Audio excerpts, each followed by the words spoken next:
Jai Shri Krishna. So today is Tuesday. Yes, Tuesday, and today we are in Moon in Chitra Nakshatra, and it's come to Libra. All right, and we are going to be talking about aspects in Vedic astrology. Okay, for Rahu and Ketu, I have separately kept them out, but I will also clarify it here. There was a gentleman who was trying to give me a lot of inputs and info on Rahu Ketu, specifically on exaltation and all those things. And I have to also address, thank you for the gentleman, but I'm also trying to look at, explain another angle here with the aspects as well, because watch my video on Rahu Ketu and aspects. They don't have aspects. Yeah, watch my video, you will understand it. Again, we will bring back, watch the header image of this video, you will understand a lot of it, what I'm explaining. Okay, and especially on the top of the header image, the way it has been created is Sun, Mercury, Venus, Mars, Jupiter, Saturn. It's been carefully created that way. Okay, all right. So I have done videos on heliocentric, geocentric, etc. Right, watch those videos, you will understand a little bit of heliocentric and geocentric. Okay, and the 120 years of Vimshottari Mahadasa balance, that also I've done. Okay, so what does an aspect mean? First of all, understand aspect is based on light. Okay, aspect is based on light. If you understand Vedic astrology, everything is about light. Right, in Uttara Kalamitra Kalidasa, right, there is the shloka of chapter 27, if I remember right, or shloka 27, my mistake, shloka 27, it says about Graha Kala Parimana. And within that, it speaks clearly about Sun has the highest, 30, followed by Moon, 16, Venus is 12, yes, higher than Jupiter. Jupiter is 10, then you have Mercury 8, Mars 6, Saturn 1. That's it. Okay, clearly you can see Rahu and Ketu, no light. It stops at Saturn. Okay, so Rahu and Ketu are malefics than Saturn, because Saturn even has a light of 1. You can think the number 1 as lumen, luminosity, whatever index you want to keep it, 1 is a number, right? The lowest is 0. That is the point, right? Rahu and Ketu are nodes. Again, right? They are nodes. They don't come in the physical days of the week, the 7 days. They don't come. They come as Rahu Kal and Yamakant. Okay. Second, Rahu and Ketu don't come in typically, if you see in the solar system, you don't see them, right? They're invisible nodes. They're shadows. We can call it as a shadow planet. That is what Rahu and Ketu is. To come and bring them, they have a planetary status.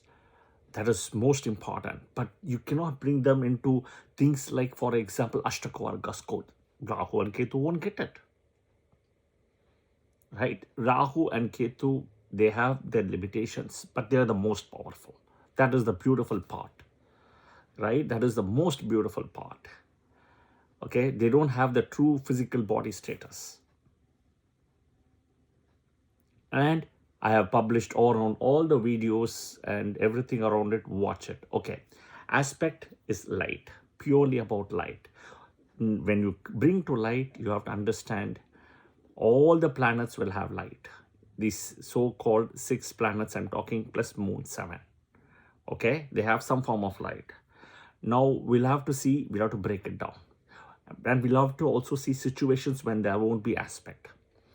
The only planet to block the entire aspect for all these planetary light is Rahu and then Ketu. Ketu also, there will be something coming, but Rahu is completely. That is why in Naisarika Bala video, Rahu is number 1, not Ketu. Okay? People have to understand a little bit about Rahu and Ketu more. I am actually so blessed, thanks to my guru, my teacher, and my deity who have blessed me with this. You have to feel Rahu and Ketu. You cannot see them. They're mathematical points. All right, Sun. Okay. So even one more thing I want to say, even in debilitation points, the planet will have aspect. Okay. Just because they're debilitated doesn't mean they won't have aspect. They will have aspect. The light will come. Okay. The light will come. So then, when there is no light, no aspect is Rahu and Ketu for all the planets here. Okay? The light even which comes out, right, from Saturn when conjunct with Rahu is extremely difficult light, right, because of that Saturnian aspect. We'll talk in a minute. And I'll go to the details to explain the aspects and special aspect. Okay? So you have to understand, you have to, I've done grouped into 2 sessions in the header picture. Interior planets to Earth, exterior planets to Earth. Okay, interior, exterior. Interior to the Earth as a reference point, you have, in a way, if you see, right, you have Moon, Venus, Mercury, Sun.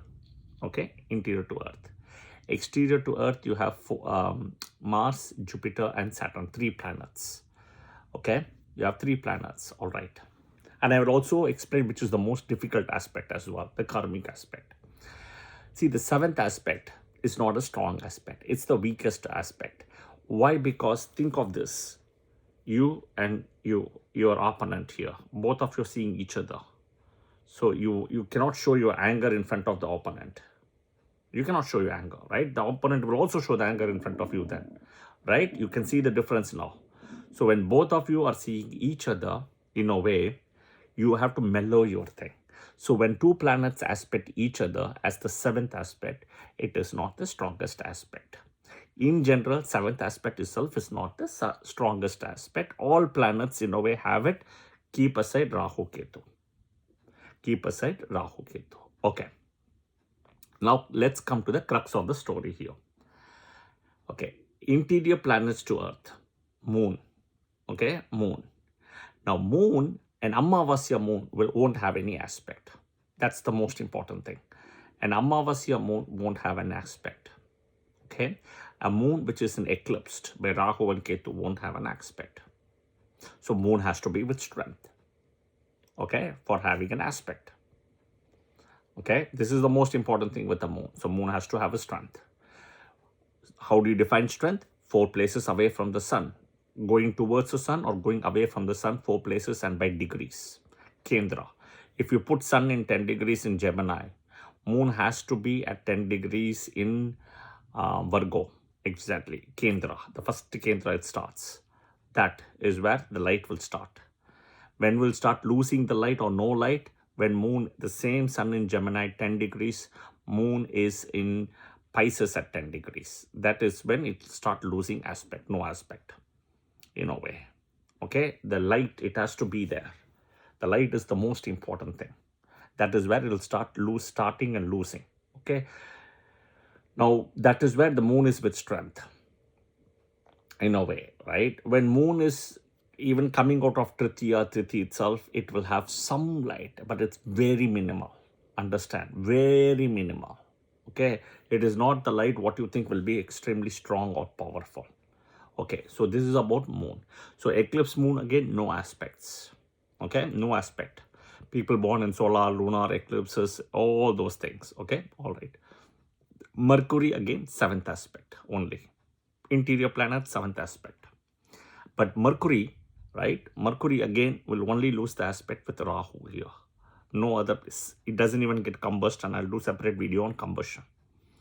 Okay, Mercury, 7th aspect, safe. Venus. Now, Venus, I have done a video on Venus. Venus position is stronger than the aspect. Venus, wherever it sits, the position. Okay. But Venus also has got the 7th aspect. 1 icon for Venus. So, the aspect is also weak, not powerful. All right. Sun, same thing, 7th aspect as well. Okay. These are all the interior planets. Now, a full moon, somebody born in a full moon will have up to 6 aspects. 6 aspects. I should say total 6, including the place where it sits. So where it sits, it will dignify. And then exactly opposite the 7th, right? The 7th. And then the 6th and 8th to that. So where it sits, the 7th is the opposite. And the 6th and the 8th, which is the Chandra Adi Yoga. In order the Chandra Adi Yoga to work, actually, you should have benefics in 6th and 8th. That is important. Benefic needs to be there to absorb that light. And then from the moon, the 4th and the 10th, the Kendras, like the 7th, 4th and the 10th, 6 houses, right? That is the reason why you see people born in full moon, right, are very different than people born in eclipses or Amavasya. Okay, now not necessarily that people born in eclipse and Amavasya are not don't rise power. There are other combinations, but there is always light involved. Understand Vedic astrology, Jyotish from divine light. You will crack the code. Simple. So interior planets I've explained. Exterior planets I'll explain, including the aspects. Okay. Everything will see each other. 7th is very easy to explain. Okay. Next. Okay. The way how to break it down, I'm just processing for a minute. Okay. Mars, Jupiter, Saturn. They also have the 7th aspect. Okay. Very similar. All planets' 7th aspect is weak. Okay. Okay. Now we will explain the exterior planets to Earth, which is Mars, Jupiter, and Saturn, right? Their special aspects. And we'll decode that now. Okay. We'll start one with Mars. So closely observe the header picture, what I have published in the video. Maybe you should just take a screenshot of it, the header picture. I have published in the way that Sun, Mercury, Venus, Mars, Jupiter, Saturn. The way you see in the sky, right? You see in the sky, that is how you see in the sky. Sun, Mercury, Venus, Mars, Jupiter, Saturn. Okay, you see that. So you see the sequence. The moon is not here in a way. All right. So, okay. Now, Mars has got 4th, 7th, and 8th aspect. 7th, we have already answered it, so I'm not going to break my head. All exterior planets have special aspects. So, how does it come the 4th, 7th, and 8th? First is, right? First is from the sun, you count 4 places, including the sun. See the picture, including the sun, you count 4 places. Sun, Mercury, Venus, Mars. It is the 4th planet, right? So the 4th aspect is going to come. It is the 4th planet. So the 4th aspect Mars has got. All right.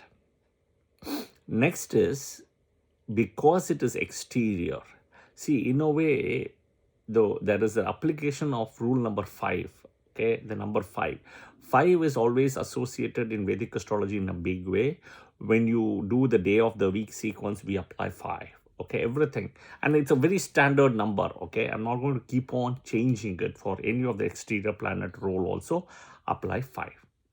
So, from the 4th, right, from the 4th, you're going to add 5. Okay, including the 4th. That is how you add in Vedic astrology. So, 4, you're going to add 5, which means the 5th one will be the 4th one, basically. Okay, the 4th one. So, this is 1. Okay, 1, 2, 3, 4, 5. You see exactly 8 has come. Right? You added 5 to the 4th one. So, you get 8. I repeat again, 4th aspect. 1, 2, 3, 4, 5. Okay, you get the 8th aspect, right? Okay. Now, also look at it in the natural Kalpurush of Vedic astrology. The 8th house is owned by Mars, which is Scorpio. So, 8th house ownership is also there. Some people say it that way, but you add the number 5 here. That is the way. Okay, all right. Next is, so here within the Mars aspect, which is the weakest, is 7th. Weakest is 7th. The 4th and the 8th is the strongest. The 8th is the most difficult and karmic. Okay, all right. Next is Jupiter. Jupiter has got 5th, 7th, and 9th. 7th I've already explained. So I'm not going to explain 7th and 9th. And we'll explain the 5th and the 9th. Again, see the same picture on top. Sun, Mercury, Venus, Mars, Jupiter. 5th one. Correct? 5th. Do we agree? 5th. So naturally, it's in the 5th in the line, 5th aspect. Okay, we are done. All right, 5th. 5 is over. Okay, 9th. Same rule. Add 5 to it. 5. So already 5, we are going to add 5. So 1, 2, 3, 4, 5, 9. It was fifth, 1, 1, 2, 3, 4, 5, 9. So Jupiter's got the ninth aspect. Now, Jupiter may not do good for team B ascendants, especially the Adipatya, and wherever he's placed also may give some problem. But the aspect of 5th, 7th and 9th is very beneficial. The 5th and the 9th is super beneficial. The 5th aspect is called the Purva Punya aspect, and the 9th aspect is the Bhagyasthana aspect. So the 5th and the 9th is the most auspicious and beneficial. Okay, so do understand this, the 5th and the 9th. All right, okay. All right, next comes is Saturn. Okay, this is going to be interesting. I know everybody will be doing the math the same way and trying to figure out. Take a pause, do the math and see how it comes. Will it matter? Take a pause and see. Sun, Mercury, Venus, Mars, Jupiter, Saturn. Okay, so one of the thing I also realized that I made a miss, or I omitted something very important called asteroid belt. Okay, there is a belt called asteroid belt, which is, in a way, if you see, it is exactly between Mars and Jupiter. Okay, there is an asteroid belt, and that asteroid belt is actually created, or it's coming out of a debris from Jupiter. The thing says it's come from Jupiter. That's a protection, asteroid belt. You have to remember that, because we are going to touch Saturn now, so we have to discuss that particular piece. See, Saturn, the thing is 1, as I said in the book, Uttara Kalamitra Kalidasa, Shloka 27. You can go and read that. Okay, you can read that book. It will tell you 1. All right, and Saturn we know is the farthest planet away from the sun. You also know it, you can see it in this picture.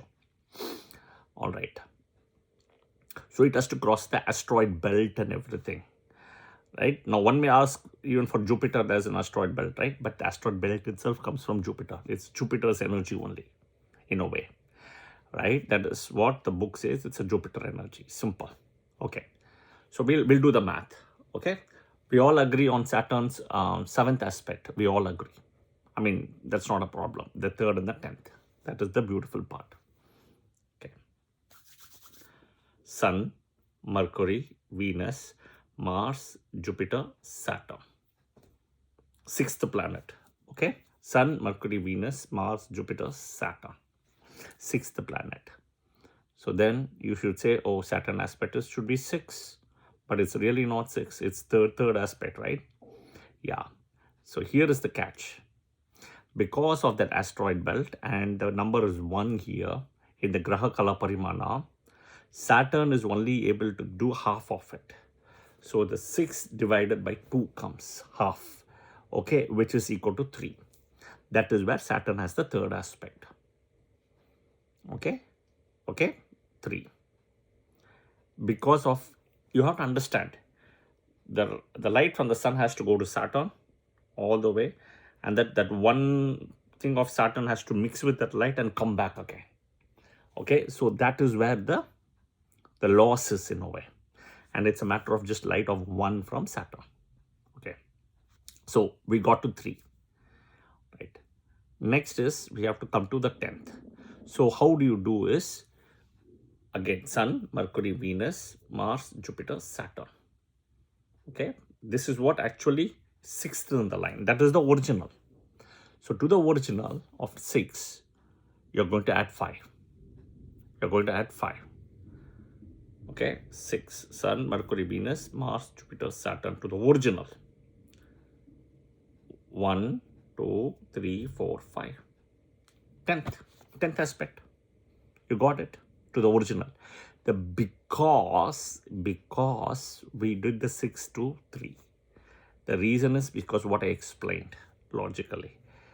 Let it sink it in, think it over, okay, and shoot your questions and comments. But this is how I have learned. This is how I have been taught. This is how I could able to connect with the aspects. Okay. The 3rd aspect is not very difficult aspect of Saturn. The 7th is weak. Third is not strong. The 10th is the most difficult aspect. Okay. Now I will tell you, how do you validate this?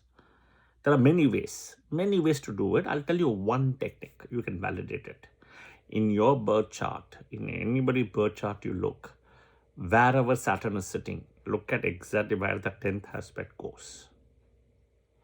Whichever Rashi, right? That Rashi will have the most difficult karma in a way. Okay, most difficult karma. Between Saturn and Saturn aspect, wherever Saturn sits itself is difficult. Saturn aspect is not as powerful and karmic as where Saturn sits. Okay, wherever Saturn sits, that's the most difficult part. You have to counter. But where the 10th aspect is going, right, whichever Rashi. An example I'll tell you. If Saturn sits in the 9th house, okay, luck won't be so easy. Simple. Father-wise, there will be issues with father, separation from father. Okay, leaving out of the birthplace. All these things when Saturn sits in the 9th. Another example, when Saturn sitting somewhere in the Lagna itself, let's say, aspects the 10th house, it will affect and afflict the career house, the 10th karma house. That because of a 10th aspect, that person will have issues at work always because of the 10th aspect. So wherever the 10th aspect goes, right, that will be a problem. If Saturn sits in the 10th will go to the 7th. Marriage issues, business issues, partner issues, any one of those will happen, always. Now, when will that be subsidized? Saturn has to be dignified. Jupiter is the number one planet to dignify Saturn. Yeah, then that aspect of Saturn will be reduced. The malefic nature, because light is going to join, and two lights are joining, and then the emerging light is a dignified light. You have to understand that. Okay, and Jupiter and Saturn are close to each other and very similar to size also, and they're relatively close. This is how you have to interpret it. Okay, so I've explained about interior aspects, exterior aspects, and I've also explained also about the special aspects. Now clearly you can see Rahu, Ketu are nodes of the moon. So moon itself typically has 7th aspect only. Only a full moon has got special aspects. But you know, moon itself has 7th aspect. Rahu cannot have special aspects like a Jupiter aspect or any of those aspects. Second is, these are all physical planets. You see them. But you know, Rahu and Ketu, you cannot see them. They don't have they're not physical touch points. That's the most important thing. They're made with nothing. They're invisible mathematical points. Okay, so you have to understand a little bit of the aspects, the way I have broken it down. Again, this is how I have learned it. This is how I know it. I have learned it, what has been taught to me by my guru. Okay, now others can come up with so many different ways. If it works for you, absolutely. But if you don't know, if you understand this, interpret it this way. And of course, I didn't put that asteroid belt. I should have done that asteroid belt. It's okay. All right. Okay. And please share your comments, right, in the comment section. If you like the video, please like the video as well. Please share it with your friends and family who would be interested to learn Vedic astrology if they have an interest. Yeah. But if you like the video, do like it and share your comments as well. And I hope to see you soon in another video. Jai Shri Krishna. Thank you and have a good day.